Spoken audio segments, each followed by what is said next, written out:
Alors bonjour à tous et bienvenue dans cette nouvelle vidéo. Donc aujourd'hui on m'a posé la question comment faire si je me sens angoissée, parce que je remarque qu'il y a plein de connaissances que je ne connaîtrai jamais, plein de choses, désolée pour les arbres, plein de choses qui va peut-être être difficilement réalisables pour moi en tout cas je ne peux pas tout faire et ça m'angoisse. Comment je dois faire alors face à ça? Comment gérer tout ça? Alors, je voudrais répondre à cette question. Bien entendu, moi aussi, ça m'angoisse de voir qu'il y a plein de choses dans ce monde et de voir aussi qu'on ne saura pas tout voir.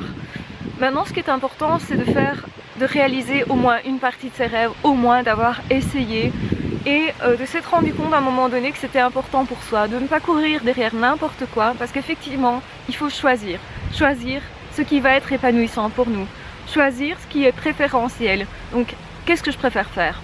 Aller au boulot tous les jours ou au contraire me dire voilà, aujourd'hui je prends une journée pour moi, je fais autre chose. Et si c'est possible, ben, tant mieux. Est-ce que ça peut permettre de réaliser un rêve? Est-ce qu'il y a quelque chose que j'aurais bien voulu faire avant de mourir?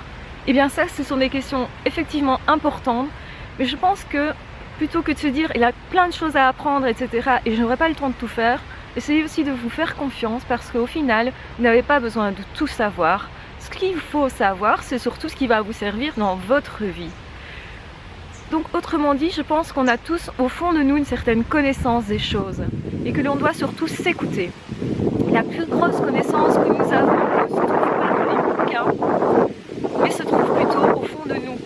Et vraiment, il faut aller chercher au fond de nous cette connaissance parce qu'elle vous correspond tout simplement.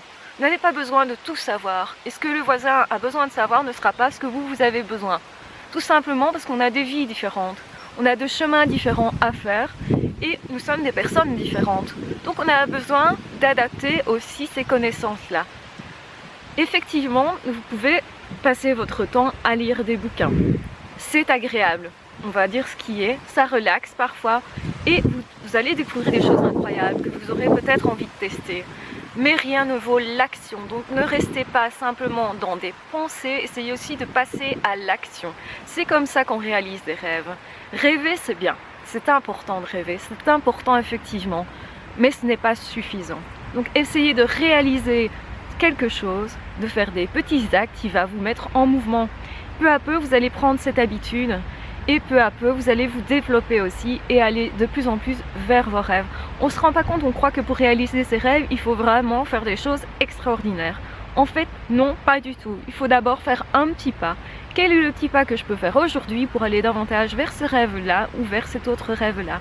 Alors ne prenez pas trop de rêves en même temps. Si vous avez plusieurs rêves, essayez d'abord de vous consacrer à un ou deux objectifs, de gros objectifs. Et à ce moment-là, vous saurez vous canaliser sur quelque chose. C'est ce qui est important, surtout quand on a des angoisses, surtout pour les surdoués qui pensent énormément et qui vont avoir une imagination débordante et auront tendance à sauter d'un truc à l'autre plutôt que de se concentrer sur un truc. Donc recentrez-vous continuellement et ça s'apprend. Relisez tous les matins ce que vous voulez faire comme rêve principal et vous dire ça passe en premier, le reste c'est moins important et donc laissez tomber ce qui n'est pas important pour l'instant, remettez-les à plus tard et il se pourrait que cette chose là ne soit jamais faite, peut-être parce que justement elle n'était pas assez importante pour vous à réaliser, parce que peut-être justement ce n'était qu'une carotte et non un réel rêve. Voilà, donc ne courez pas n'importe comment derrière une carotte, c'est inutile. Courez vraiment après vos rêves, après ce que vous êtes, vous, profondément.